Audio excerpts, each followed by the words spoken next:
Hi കൂട്ടുകാരെ, എൻ്റെ video കാണും എല്ലാ കൂട്ടുകാർക്കും സുഖമാണല്ലോ. ഞാനിന്നിവിടെ ഒരു നാടൻ ചിക്കൻ കറിയാണ് തയ്യാറാക്കിയിരിക്കുന്നത്. ഇത് നല്ല ഗ്രേവിയോട് കൂടിയുള്ള കറിയാണ്. കുക്കറിലാണ് ഞാൻ തയ്യാറാക്കിയിരിക്കുന്നത്. എങ്ങനെയാണെന്ന് നമുക്ക് നോക്കാം. നല്ല ടേസ്റ്റാണ് കഴിക്കാൻ. എല്ലാവരും ഇതുപോലെ ഒന്ന് തയ്യാറാക്കി നോക്കണം. നാടൻ ചിക്കൻ കറി തയ്യാറാക്കാനായിട്ട് ഇഞ്ചിയും വെളുത്തുള്ളിയും നമുക്ക് ചതച്ചെടുക്കാം. വലിയ വെളുത്തുള്ളിയാണ് എടുത്തിരിക്കുന്നത്. ഇനി ഒരു കുക്കറിലേക്ക് 3 സ്പൂൺ ഓയിൽ ഒഴിച്ചു കൊടുക്കാം. ഇനി നമുക്ക് അതിലേക്ക് ചതച്ച് വെച്ച ഇഞ്ചിയും വെളുത്തുള്ളിയും ഇട്ട് കൊടുക്കാം. ഇളക്കി കൊടുക്കാം. ഇതിലേക്ക് നമുക്ക് 5 സവാള ചെറുതായിട്ട് അരിഞ്ഞത് ചേർത്ത് കൊടുക്കാം. എന്നിട്ട് ഇതൊന്ന് വഴറ്റി കൊടുക്കാം.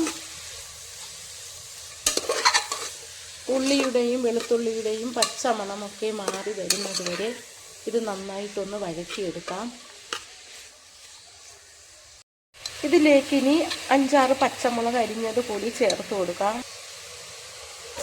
എന്നിട്ട് എല്ലാം കൂടി ഒന്നുകൂടി ഒന്ന് വഴറ്റി കൊടുക്കാം.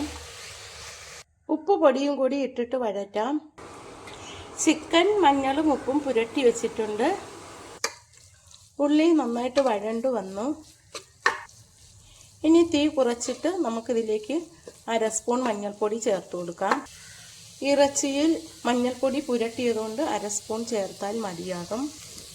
3 സ്പൂൺ മുളക് പൊടി ചേർത്ത് കൊടുക്കാം. ഇത് നല്ല എരിവുള്ള മുളക് പൊടിയാണ്. എന്നിട്ട് ഇതൊന്ന് വഴറ്റി കൊടുക്കാം. ഇനി ഇതിലേക്ക് 2 സ്പൂൺ മല്ലിപ്പൊടി ചേർത്ത് കൊടുക്കാം. എന്നിട്ട് ഒന്നുകൂടി ഒന്ന് വഴറ്റി കൊടുക്കാം. ഓരോന്നും ഇട്ടതിന് ശേഷം ഇളക്കി കൊടുക്കുന്നത് അടിയിൽ പിടിക്കാതിരിക്കാനാണ്. 1 സ്പൂൺ കുരുമുളക് പൊടി ചേർത്ത് കൊടുക്കാം. 1 സ്പൂൺ ഗരം മസാല ഇട്ട് കൊടുക്കാം. എന്നിട്ട് ഇതെല്ലാം കൂടി ഒന്നുകൂടി ഇളക്കി കൊടുക്കാം.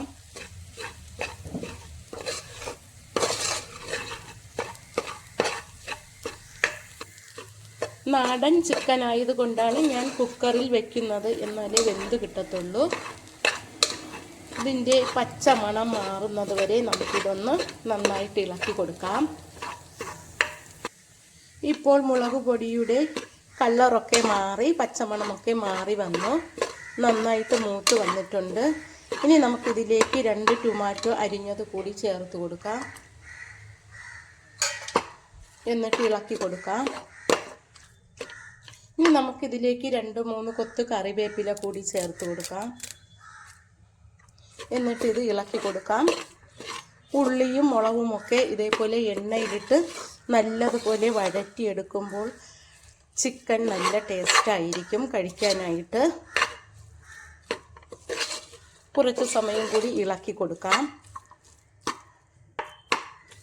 ടൊമാറ്റോയൊക്കെ വഴണ്ടു വന്നു. ഇനി നമുക്കിതിലേക്ക് ചിക്കൻ ചേർത്ത് കൊടുക്കാം. ഉപ്പും മഞ്ഞളും പുരട്ടി വെച്ചതാണ്. ഇത് നമുക്കതിലേക്ക് ഇട്ട് കൊടുക്കാം. എന്നിട്ട് ഇതെല്ലാം കൂടി നന്നായിട്ടൊന്ന് മിക്സ് ചെയ്യാം. ഇത് നല്ലതുപോലെ ഇളക്കി യോജിപ്പിച്ച് കൊടുക്കാം. നാടൻ ചിക്കൻ ആയതുകൊണ്ട് നല്ല വേവുണ്ട്. കുറച്ച് ഉപ്പ് പൊടി കൂടി ചേർത്ത് കൊടുക്കാം. എന്നിട്ട് ഒന്നുകൂടി ഇളക്കി കൊടുക്കാം. ഇനി നമുക്കിതിലേക്ക് 1/2 കപ്പ് വെള്ളം ഒഴിച്ചു കൊടുക്കാം. കൂടുതൽ വെള്ളം ഒഴിക്കേണ്ട ആവശ്യമില്ല, കുറച്ച് ഒഴിച്ചാൽ മതിയാകും. 3 വിസിൽ കേൾക്കുന്നത് വരെ നമുക്കിത് വേവിച്ചെടുക്കാം. അടച്ച് വെച്ച് നമുക്കിത് വേവിച്ചെടുക്കാം. ഇനി നമുക്ക് തുറന്നു നോക്കാം. നന്നായിട്ട് വെന്ത് വന്നു. കുറച്ച് ചാറ് കൂടി വറ്റാനുണ്ട്. ഇനി തുറന്ന് വെച്ചിട്ട് കുറച്ച് സമയം കൂടി നമുക്കിത് വേവിക്കാം. കുറച്ച് സമയം കൂടി ഇതേപോലെ തുറന്ന് വെച്ച് വേവിക്കാം.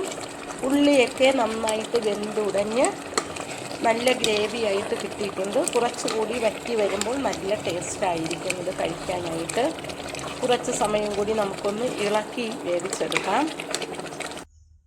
ഇപ്പോൾ നമ്മുടെ ചിക്കൻ കറി റെഡിയായി വന്നു. തീ ഓഫ് ചെയ്തിട്ടില്ല. ഇതിലേക്ക് കുറച്ച് കറിവേപ്പില കൂടി ചേർക്കാം. ഒരു അര സ്പൂൺ ഗരം മസാലയും കൂടി ചേർത്ത് ഒന്നുകൂടി ഒന്ന് ഇളക്കി കൊടുക്കാം. ലാസ്റ്റിൽ കുറച്ച് ഗരം മസാല ചേർക്കുമ്പോൾ ഒന്നുകൂടി ടേസ്റ്റ് കൂടും. ഇത് നല്ല കുറുകിയ ചാറോട് കൂടിയ ചിക്കൻ കറിയാണ്. നാടൻ ചിക്കൻ കിട്ടുമ്പോൾ നിങ്ങളും ഇതുപോലെ ഒന്ന് ട്രൈ ചെയ്ത് നോക്കണം. നല്ല ടേസ്റ്റാണ്. ചോറിൻ്റെയും കപ്പയുടെയും ചപ്പാത്തി എല്ലാത്തിൻ്റെ കൂടെയും ഇത് കഴിക്കാൻ നല്ല ടേസ്റ്റാണ്. ഞാൻ തയ്യാറാക്കിയ ഈ ചിക്കൻ കറി ഇഷ്ടമായെങ്കിൽ ആദ്യമായി കാണുന്നവരെല്ലാം എൻ്റെ ചാനൽ സബ്സ്ക്രൈബ് ചെയ്യണം, സപ്പോർട്ട് ചെയ്യണം, ലൈക്ക് ചെയ്യണം, കമൻറ്റുകൾ ചെയ്യണം. താങ്ക്